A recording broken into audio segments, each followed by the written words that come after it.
Hello everyone, how are you?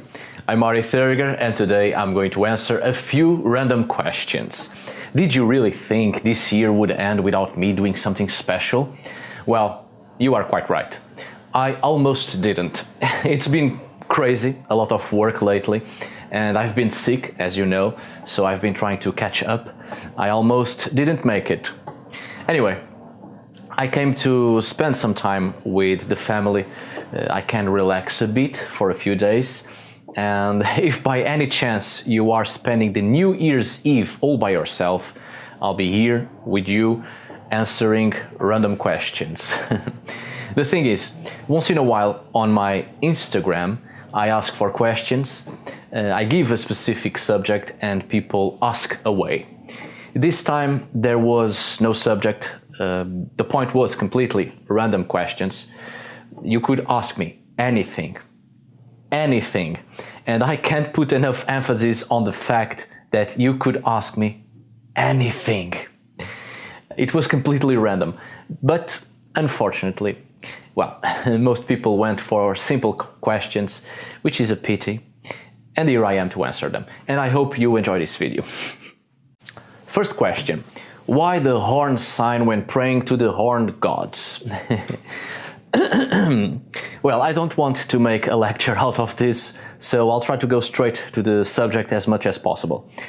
Horned deities come from a prehistoric past, obviously. Animistic conceptions of the spiritual, and the horns mostly, generally symbolized power, strength, leadership, among other aspects related to dominance, and also aspects of protection for obvious reasons. There was a great emphasis on the worship of horned deities during the early Bronze Age of the Iberian Peninsula, often called the Southwestern Atlantic Bronze Age, dating approximately 2000 years BCE, so 4000 years ago. This phenomenon of horned gods moved due east by the Mediterranean until eventually it reached Asia. By this time there was a great religious development around horned gods, and the sign of the horns was to represent those deities. And this sign was generally used as an apotropaic sign, generally to ward off evil and or bad luck, or to remove any negativity. After this religious phenomenon spread from the west into the east, it came back to Europe, brought by the Etruscans, who during the 8th century BCE, which coincides with the northwestern Iron Age of the Italic Peninsula, expanded into the Po Valley in northern Italy and established their first colonies. Now, the Etruscan deities were typically oriental in their physical representations, zoomorphic hybrids with many animal traces. Their underworld deities were often depicted with horns, with bull heads and big horns or big ears, and these infernal deities were often called upon precisely because of their daunic powers, their underworld powers. And the sign of the horns were the representation of these underworld deities to call upon their protection. By the 6th century BCE, the Etruscans formed a sort of alliance with the Greeks for mutual benefits against the Phoenicians. So during this time, there was a great mixture between the Etruscan and the Hellenic cultures. So this is the time when the Etruscan religion undergoes an Hellenization throughout the 5th century BCE, and their deities acquired characteristics of the Hellenic deities and thus suffered an anthropomorphization.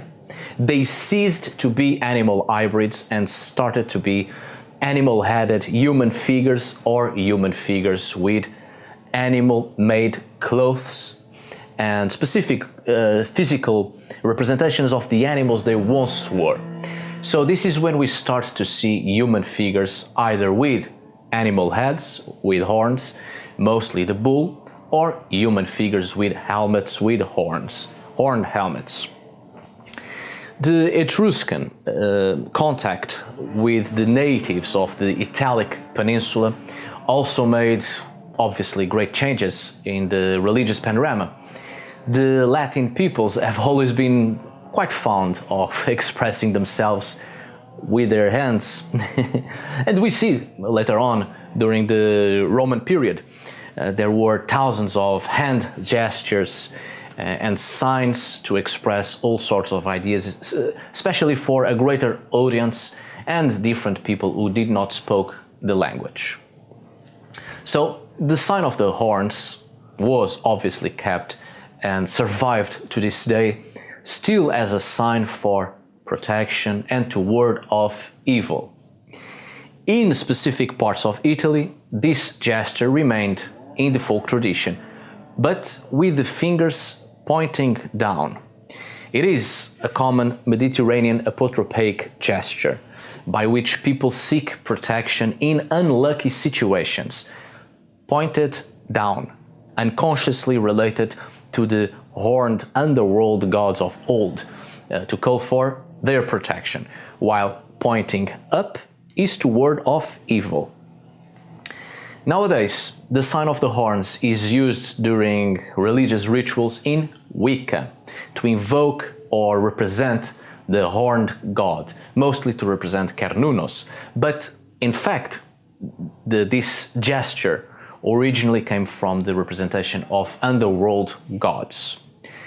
Interestingly enough, it's precisely in the European countries that the worship of horned underworld deities originally came from, and the same countries who perpetuated this gesture to this day, that this very gesture became very, very offensive.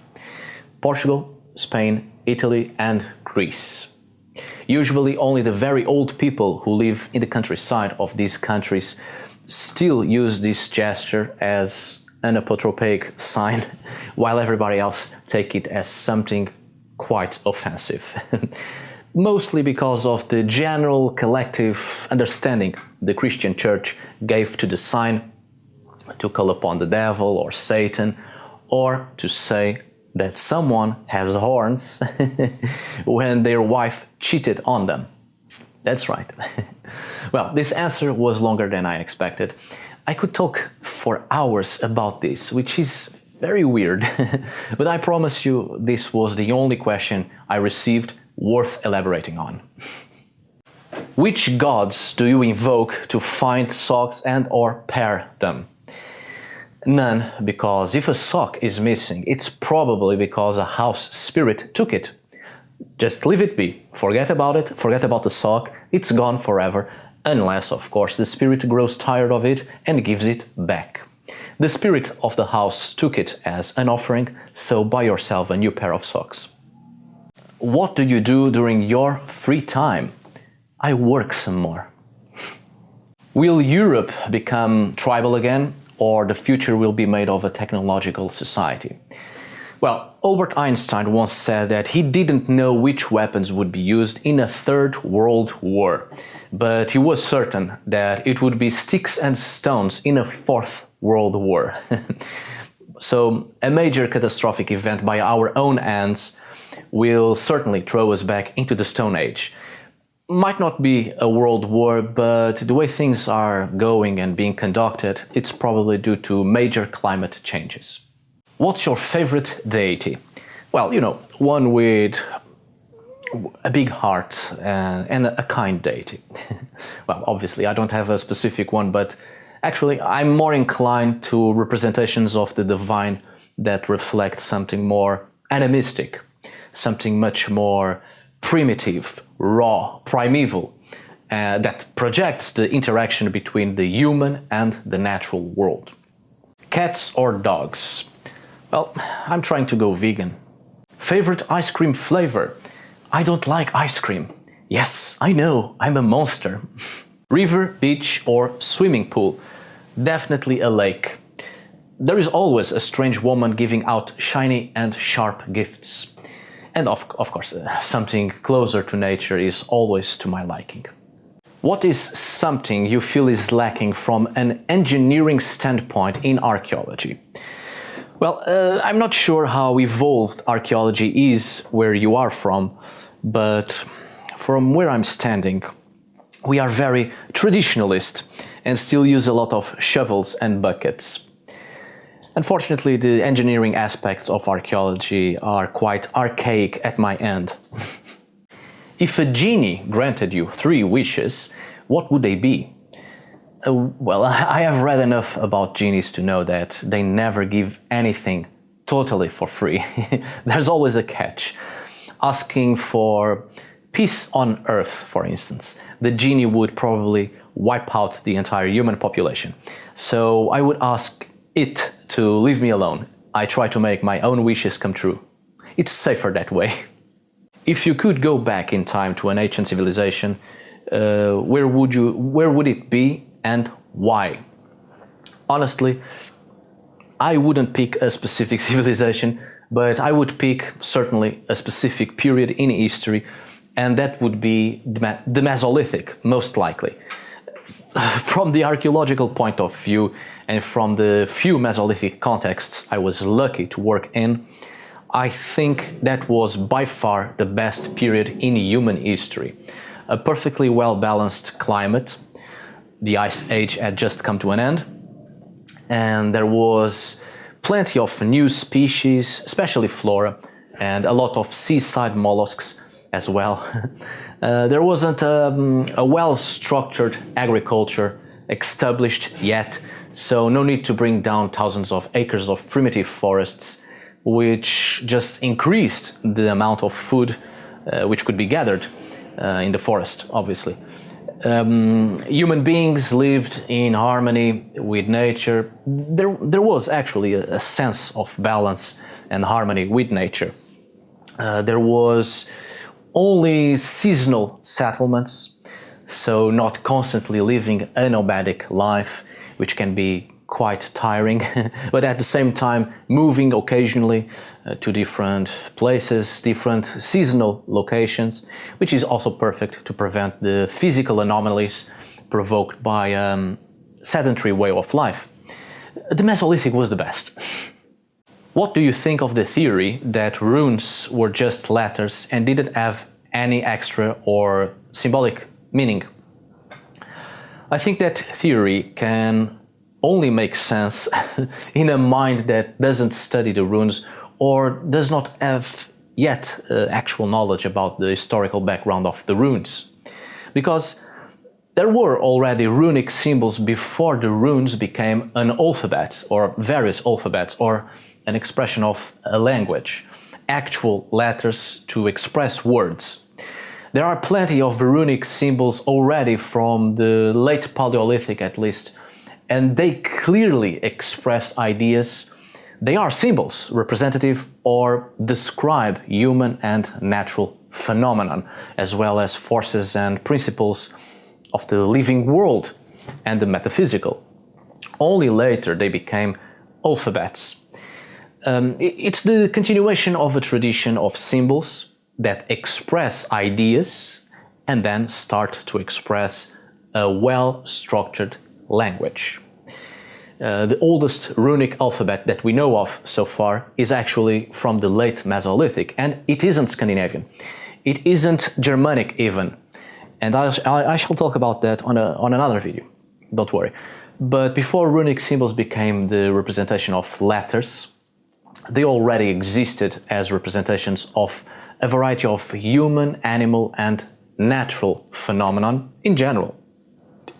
Runic symbols are actually the stylized representations of both animal, human, as well as abstract conceptions found in cave art. Why do you venerate the Norse gods and not the Iberian gods? You assume that I do, and you assume that I don't. It's not a question, but your video on homosexuality in the Viking Age was awesome. And the little sign of the horned gods. Well, thank you very much. I'm glad you enjoyed it. How do we know so much about Ragnarok? As it already happened.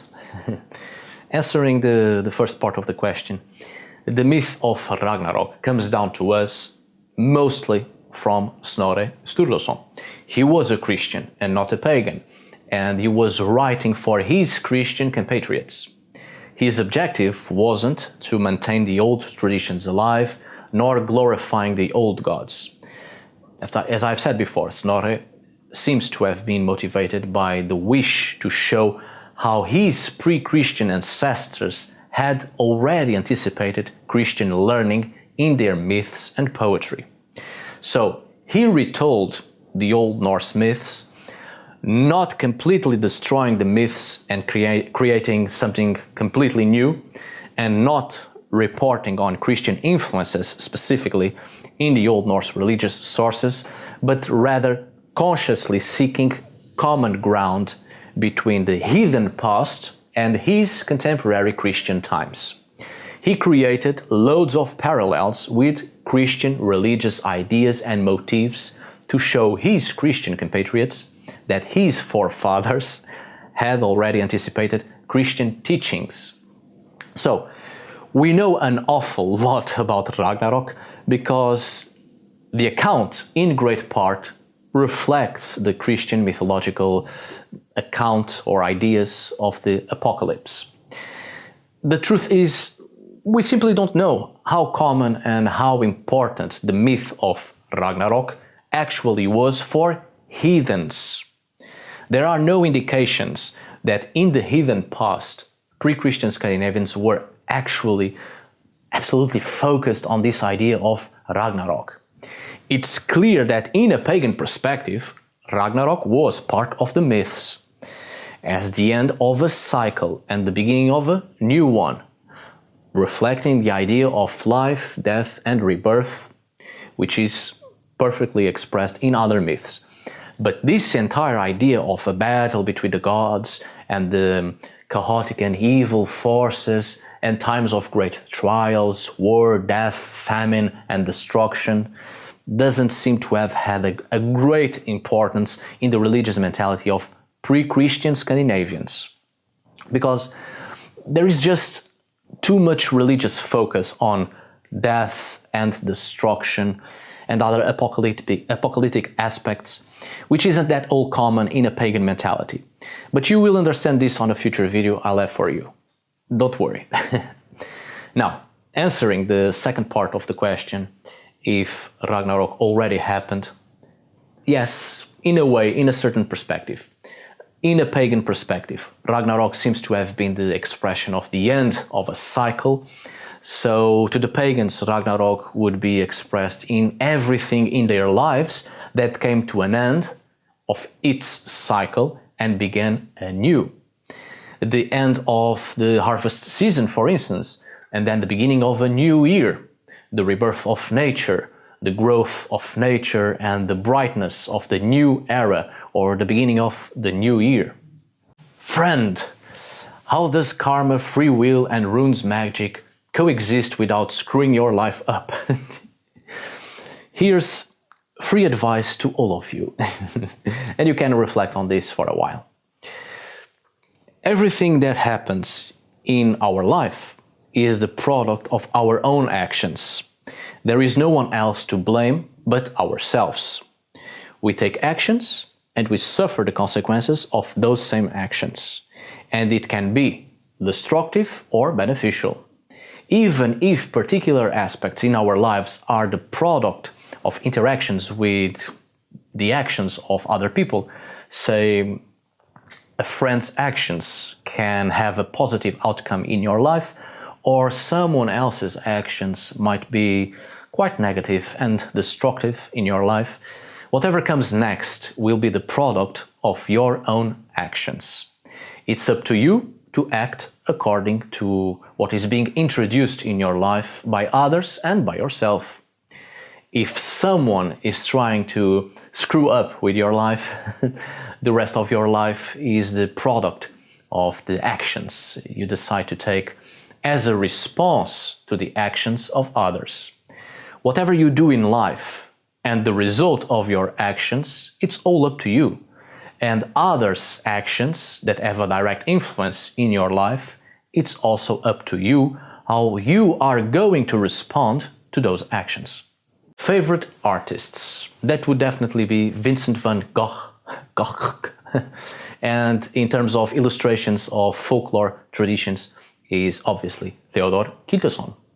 Talar du svenska? Jag är inte talar på svenska på linje. Min svenska är väldigt rostig. Uttalet är borta. Den sista personen som pratade svenska i min familj var min farfar. Can you speak Portuguese for us a bit? Claro, porque não? O meu português é definitivamente melhor que o meu sueco. You speak French, mate. Greetings from Canada. Hello. Hyperventilating intensifies. J'ai appris à parler français il y a de nombreuses années. J'ai lu quelques livres en français, mais je parlais rarement la langue. The thing is, I know French, I know how to read it, I understand it, but because I don't often put the language into practice, it's hard for me, very hard for me to maintain a conversation in French. You can speak to me in French, I will understand, but I'll have to answer in another language, unless, of course, you have time and can wait while I slowly and ponderously make my answer in French. Do you believe in astrology? By astrology, if you mean the study of the movements and positions of the cosmic bodies and the belief that they affect the character and lives of people, I can say that it is of my belief that because all living creatures contain fragments of cosmic matter in their molecular structure, or rather, we as organisms are made from the dust of stars and protocosmic matter. Certainly, there is cosmic influence upon us, as certain forces have a direct, possibly a magnetic influence upon the 100 trillion atoms in our cells, but I do not believe that shapes our character. It influences on a chemical and physical level, certainly, but it's hardly the main force that shapes our personality and, most importantly, our individuality. What's your favorite dessert? It's not ice cream. And actually, I don't know what it is. Some sort of cake, I assume. I don't know. Do you think paganism could be taken more seriously if there wasn't the Marvel movies? As I have stated before on the video I did about the female Thor in Marvel, and I think that video better illustrates my answer towards this question. If you are strong of mind, strong of faith, if you are perfectly in balance or in harmony with your own spirituality, external representations of your spiritual beliefs won't bother you at all, because that is something external to you and will never define who you are and obviously what you believe in. It's healthy to be able to joke about everything. That's part of being a human, the ability to smile and laugh and joke about everything. And fantasy movies and books won't define what you believe in. Your spirituality comes from within. And you know how to distinguish between the fantasy, the metaphors, the spiritual, and a variety of other aspects. Marvel superheroes based on real mythologies are representations of somebody else's ideas to illustrate the world they wanted to create, like an expression of a desire or of a dream and getting some inspiration elsewhere.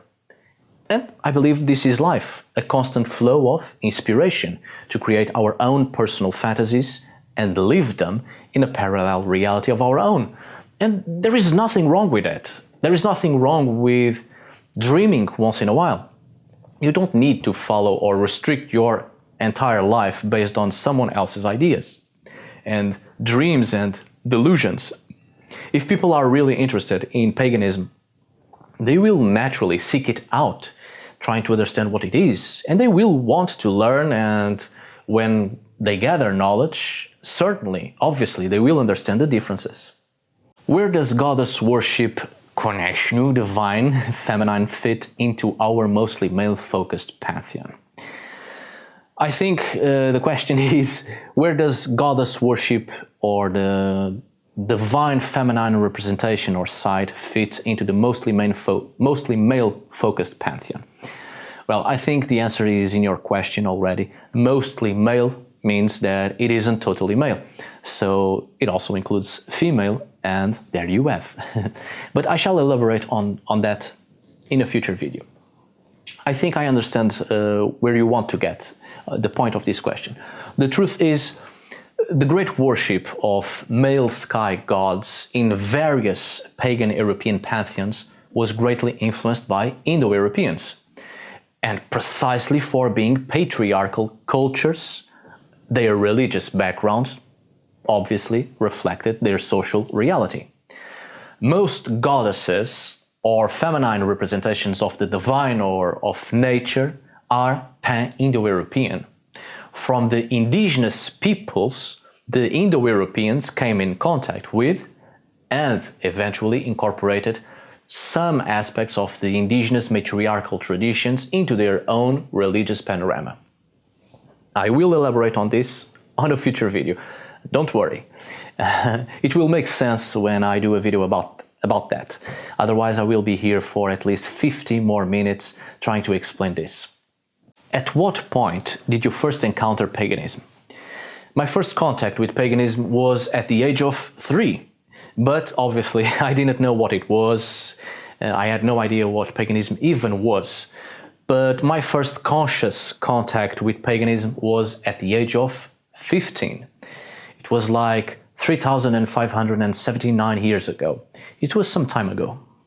In your opinion, what are the best books about the gods? I will assume you are talking about the Norse gods or Norse mythology in general. If that's so, I will advise Myths of the Pagan North, Gods of the Norsemen by Christopher Abram, Nordic Religions in the Viking Age by Thomas Dubois, Gods and Myths of Northern Europe by Hilde Elis Davidson, obviously, of course, and Norse Mythology, A Guide to the Gods, Heroes, Rituals and Beliefs by John Lindo, for now. And I even might make book reviews on these books in the future. However, if you are into Celtic mythology, I suggest the works of Peter Beresford Ellis, and if you are into Greek mythology, I suggest Richard Buxton. And for goodness sake, read Homer's Iliad and Odyssey. If you lived in the age of Vikings, what would your weapon be? What would your weapon be? I consider myself a man of letters, and I do very much like to study, and I have chosen this path of relentlessly seeking knowledge. So I would say my weapon would be like some sort of object for the purpose of writing, but small, so I could easily hide it under my sleeve, and a sharp one to stab annoying bastards while on raids across Europe. How do you honor the... Yeah, right. I just do it. Do you feel that your own life mirrors the narrative of a particular deity? Like you are the same person?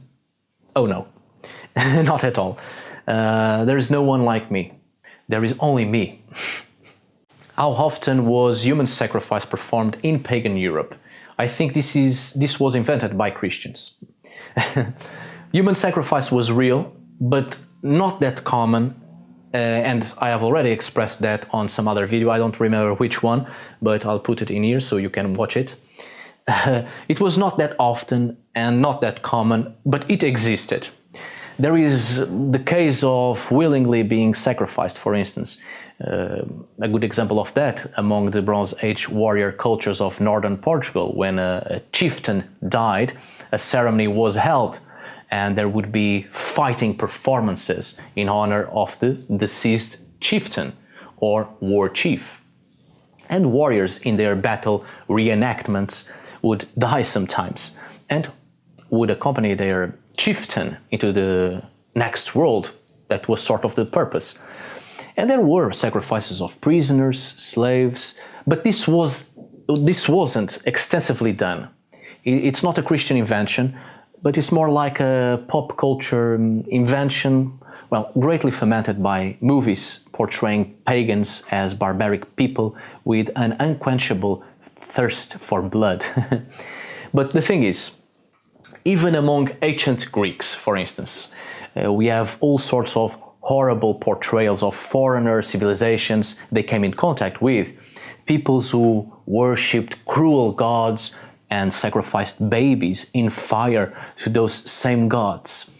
The Greeks were drama queens, and if there was a particular people they didn't like, especially the Phoenicians, of course, and later on the Persians, they would portray them in the most horrific ways.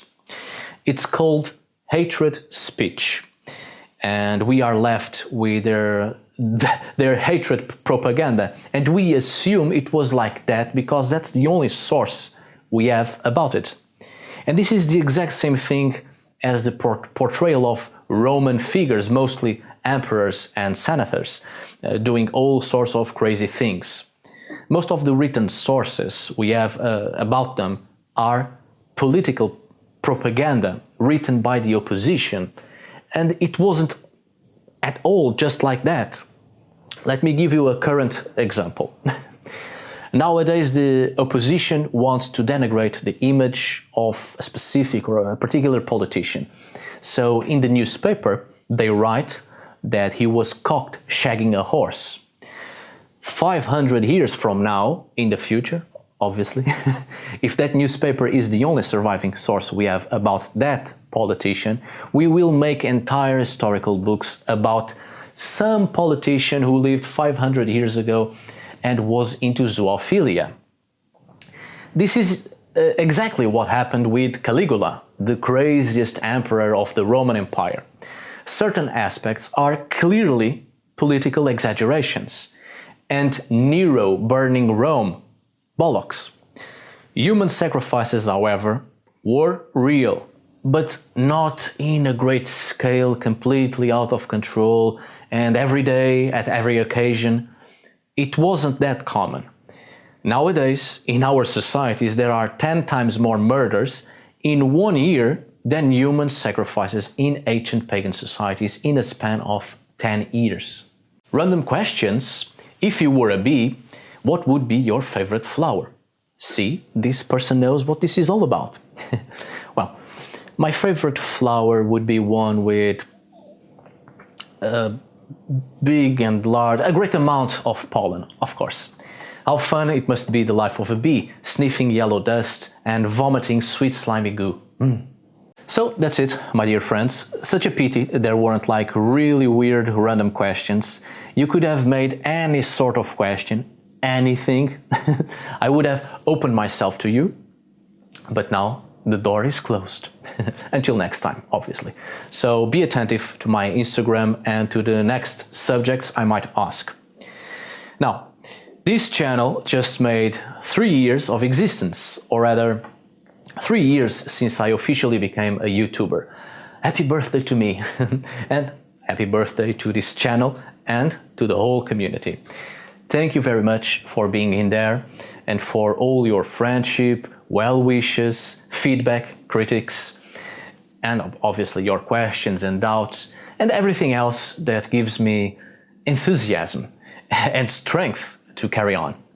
I'm very happy with this, and surprisingly, creating a YouTube channel was one of the best decisions in my life. And I am surprised I haven't burnt this all down by now. Thank you so much for your support and friendship. Happy New Year, and I hope to see you next year. I'm counting on you. Thank you for today. Cheers!